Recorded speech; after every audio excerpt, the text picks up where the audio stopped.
Bueno, ¿qué tal? Buen día. Antes que nada quería agradecer a la asociación por brindarnos el espacio y poder compartir experiencias y este procedimiento en particular con todos ustedes.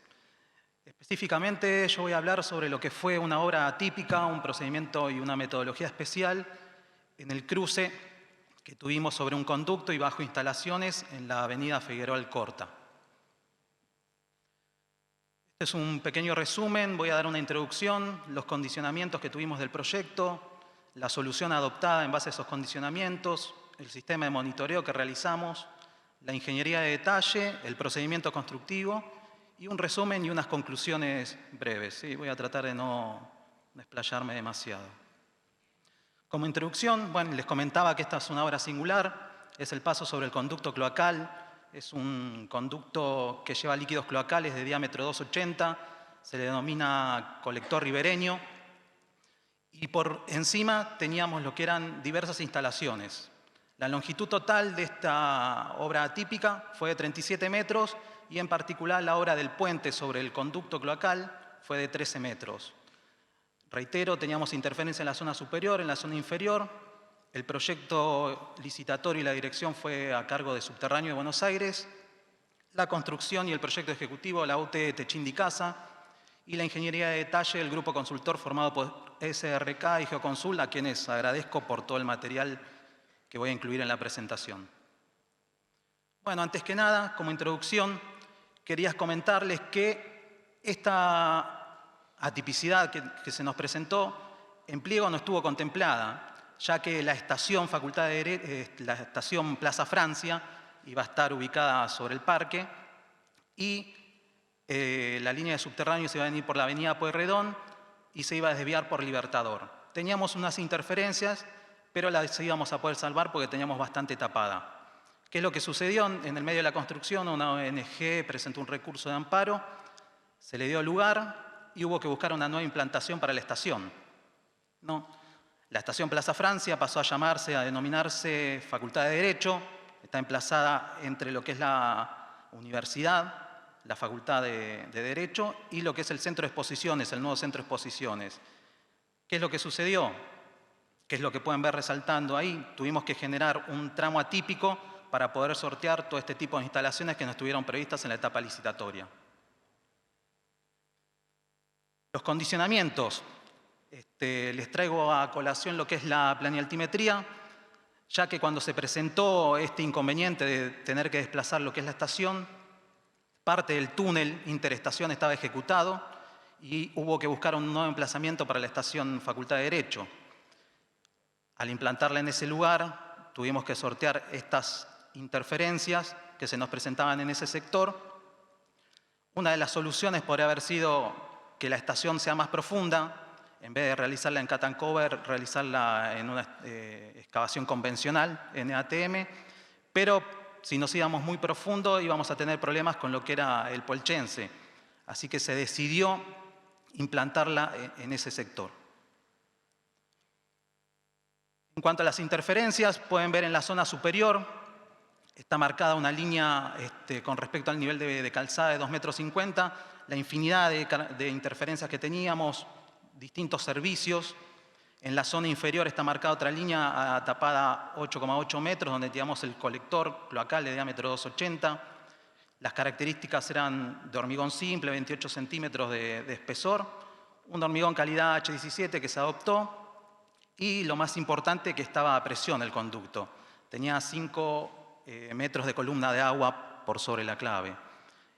Este conducto inicialmente no fue diseñado para trabajar a presión, después con el crecimiento y todo de la población terminó trabajando de esa manera. Otro condicionamiento que teníamos era el perfil geotécnico. Esa zona se caracteriza por tener 4 metros de relleno en la parte superior. Y después de ahí empieza a ver lo que nosotros denominamos un suelo competente por debajo, que ustedes pueden observar, ahí está el perfil geotécnico, un ensayo. Podemos ver acá las características de los distintos estratos, dónde está ubicada la napa a nivel estático, la cual tuvimos que deprimir para hacer este túnel sobre el conducto. Y los primeros 4 metros básicamente son rellenos. A esto le tenemos que sumar lo que vimos antes, las interferencias. y las posibles filtraciones que tienen, con lo cual no eran las condiciones ideales. Sumamos también requerimientos de AISA. Obviamente teníamos que tener mucho cuidado con este colector ribereño, ya que trae todos los efluentes cloacales de la zona norte, o sea que había que tener y tomar los recaudos necesarios. La solución propuesta no tenía que modificar el estado tensional del conducto, o lo menos posible. Las estructuras, las fundaciones deberían estar por debajo del plano del conducto. La solución no tenía que rodear y tenía que permitir el libre ingreso al conducto por cualquier futura reparación.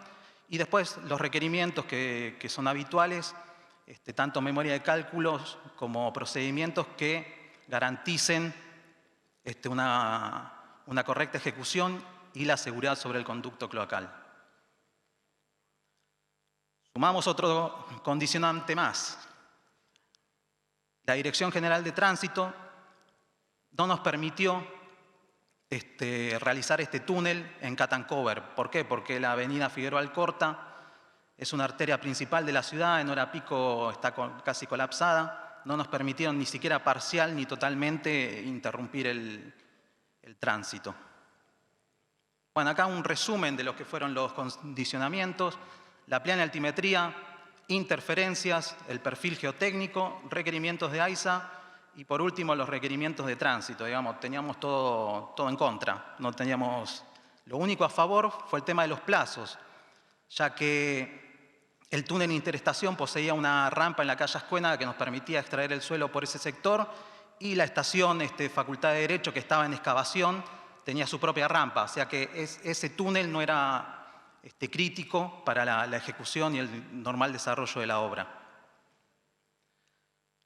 La solución adaptada, el revestimiento definitivo, o sea, teníamos que hacer un túnel por debajo de todas las interferencias y por sobre el conducto cloacal. Pudimos diferenciar dos sectores claramente definidos. Siempre la losa de techo fue plana, digamos, por esta escasez que teníamos de tapada y por la presencia de los servicios.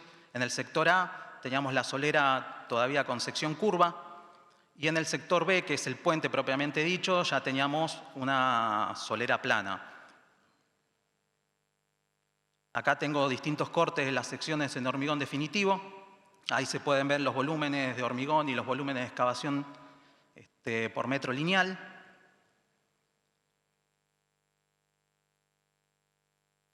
Después teníamos otro requerimiento por parte de AISA de que no transmitirle cargas, por eso se ideó este puente, y tampoco vibraciones, para lo cual se colocó una manta de neopreno sobre el conducto, y tuvimos que colocar también, al generarse una solera plana, fijaciones elásticas que amortiguan lo que es el impacto sobre el conducto. Para el revestimiento definitivo, la hipótesis de cálculo, como le digo, para este sector propiamente dicho del cruce, fue la hipótesis de un puente, donde lo que es la bóveda recibe las cargas superficiales, la transmite a lo que es la viga hastial a su vez descarga sobre las vigas tímpano, y estas a su vez descargan sobre el suelo, ¿no? Ahí pueden ver a su izquierda, digamos, un viaje de cargas y la presión de contacto. Y a la derecha están todas las secciones que tuvimos que generar para este cruce atípico. Ahora viene lo más difícil, que es la etapa de excavación, ¿no? Como vimos anteriormente, teníamos problemas en la parte superior y en la parte inferior. Entonces se recurrió a un método, o sea, ojivas o el método SIDIF, que ya lo habíamos aplicado con éxito en otras atipicidades que tuvimos a lo largo de la traza. Por ejemplo, en el cruce con la línea D aplicamos este método. Y también lo pudimos aplicar lo que fue en el cruce con la avenida Libertador, ¿sí? Que consiste en la ejecución de dos ojivas con espesor de 15 centímetros en shotcrete, hormigón unitado. Dos secciones habían, una que teníamos el fondo curvo y el otro con el sector con el fondo plano por la presencia del conducto. En cuanto a lo que es una intibación temprana para lo que es la excavación del techo, tuvimos que generar un paraguas, ¿sí? Para ello utilizamos las clásicas galerías de drenaje que construimos en subte. Tienen digamos, un ancho de 1 metro por 2 metros de alto, entibadas con madera, Y la particularidad era que íbamos a utilizar esta primera galería para hacer un paraguas artesanal, ¿sí?, con avances de 1 metro, donde la parte superior se iba a generar un dintel. Este dintel lo que nos iba a permitir es que durante las tareas de excavación, avanzando en el frente, nos haga de contención para lo que era el techo. Luego el sistema de monitoreo que implementamos fueron definir cada 25 metros secciones de monitoreo, donde se instalaban 3 a centímetros superficiales, una en correspondencia con el eje y a 5 metros a cada lado, y un asentamiento profundo que se instaló en correspondencia con el conducto lo más cercano posible para ir pudiendo ver cómo se comportaba el terreno a medida que avanzaban los distintos frentes de excavación. Igualmente, nuestra idea fue siempre hacer un método artesanal, ¿no? Seguramente en el mundo se pueda resolver de otra manera. Acá lo resolvimos con el método que les voy a describir, ya que no teníamos limitaciones con el tiempo y estábamos muy justos con el espacio, tanto en la zona superior como en la zona inferior. Pasamos a lo que fue la ingeniería de detalle brevemente. Lo que se modeló mediante un modelo computacional fueron las distintas etapas de excavación, donde se pueden obtener deformaciones, lo que son solicitaciones, tensiones de contacto y el coeficiente de seguridad del propio método de excavación, y verificar que el conducto se mantenía lo menos alterado posible. Estos fueron los resultados que obtuvimos. Pueden observar lo que son las ojivas, las solicitaciones. Después tenemos los asentamientos teóricos, ¿no?, en superficie del orden de 8 a 10 milímetros sobre el conducto 0,5. También se hicieron distintos modelos para el estado inicial del conducto, donde estaba totalmente comprimido transversalmente. Y luego en servicio, una vez ya ejecutado el cruce, hubo un cambio de tensiones, pero en sentido transversal siempre estuvo en compresión. Esos esfuerzos que pueden ustedes observar que son de tracción fueron en sentido longitudinal y, digamos, fueron aceptables ya que el conducto está modelado de manera continua y nosotros bien sabemos que el conducto no fue ejecutado por continuo. Entonces, modelar las juntas en sentido longitudinal suele ser difícil. Igual se hicieron todas las verificaciones como hormigón simple, estanquidad y deformaciones y se mantenían parámetros aceptables. Podemos ver acá las secciones de hormigón definitivo, brevemente, cómo fueron los modelos que se utilizaron para el cálculo. Y vamos a lo que es el procedimiento constructivo propiamente dicho. Arrancamos por una etapa inicial que le llamamos etapa 0, donde se ejecutaron las galerías de drenaje, ya que la obra se hace en seco, ¿no? Luego lo que se hizo un túnel, se ejecutó un túnel de aproximación, ese que pueden ver en la imagen superior, en el vértice superior derecho. Ese túnel de aproximación también se hizo con el método side drift. ¿Por qué?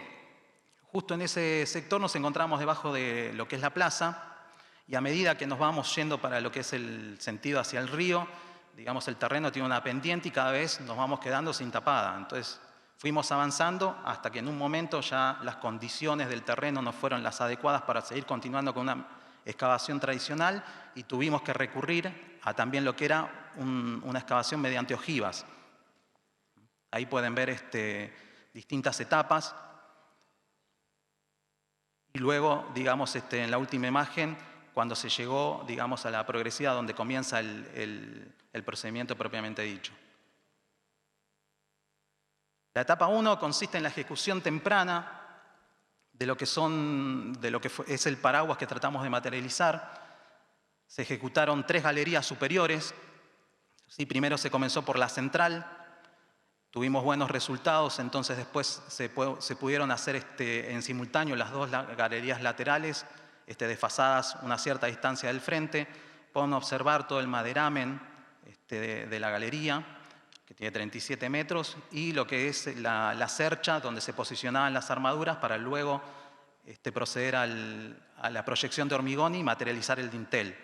Luego estas galerías se rellenaron completamente con relleno de densidad controlada.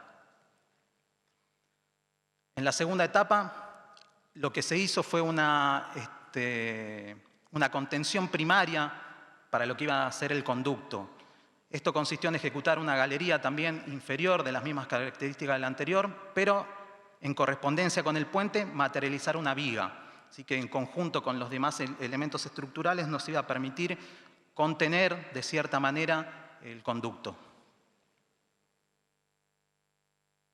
Luego se ejecutaron las ojivas. También en principio las ojivas se ejecutaban de a una por vez, estaba planteado de esa manera, pero dadas las buenas características que obtuvimos en el suelo, ya pueden observar ahí en el corte que hay un cambio de perfil del suelo, donde la zona inferior es un suelo bueno y la zona superior, digamos, es donde tenemos que tener más precaución, pero igual avanzando de a metro y de a poco como hormigas, tuvimos buenos resultados y se pudieron ejecutar las dos ojivas en simultáneo con los frentes desfasados. Ahí pueden ver una foto que fue un hito particular para la gente de obra, ya que se conectaron con la estación Facultad de Derecho, lo cual les permitió, digamos, una vinculación y además el ingreso de aire fresco y la luz natural, ¿no? Una vez ejecutadas las ojivas, se procedió a la materialización de las denominadas vigas tímpano, que en conjunto con la primera viga central materializaban una contención temprana para el conducto. Se demolió los laterales de las ojivas, se procedió al encofrado, ahí pueden ver la armadura, y luego al llenado de estas dos vigas transversales. En esta etapa se pudo materializar lo que son las vigas longitudinales sin juntas de hormigonado, ¿sí? Si bien hubo algunas, sí, pero con armadura pasante. Y estas vigas, digamos, la característica que tenían, se podían ejecutar de manera continua. Pueden ver el trabajo artesanal de lo que fue el encofrado de madera y en la última imagen lo que fue la calidad de terminación del hormigón. La verdad que se tuvieron muy buenos resultados con esto. Por último, viene lo que es la excavación de todo lo que es el banco central de suelo que nos queda, la demolición de las caras internas de la ojiva y previo a lo que es la colocación del molde y en avance de 2 metros, lo que se fue ejecutando fue entre estas vigas primarias que teníamos, ¿no? Se completaron los sectores que estaban faltantes para contener el suelo superior. ¿Sí? Ahí pueden ver el molde que se empleó, también un molde de 2 metros de longitud. Pueden ver la armadura, eso fue el inicio desde lo que es la estación Facultad de Derecho. Y en la imagen inferior pueden ver ya hechas algunas moldeadas y una máquina trabajando en lo que es la demolición del banco central. Algunas imágenes también del procedimiento, como es la colocación de armaduras. Después en la otra podemos ver ya el conducto que fue atravesado, el revestimiento definitivo, la solera plana, la ejecución de lo que es el grout para las fijaciones elásticas y una foto desde lo que es Facultad de Derecho hacia el conducto ya terminado, ¿no? Con lo que es balastos, vías y todos los servicios necesarios para el correcto funcionamiento.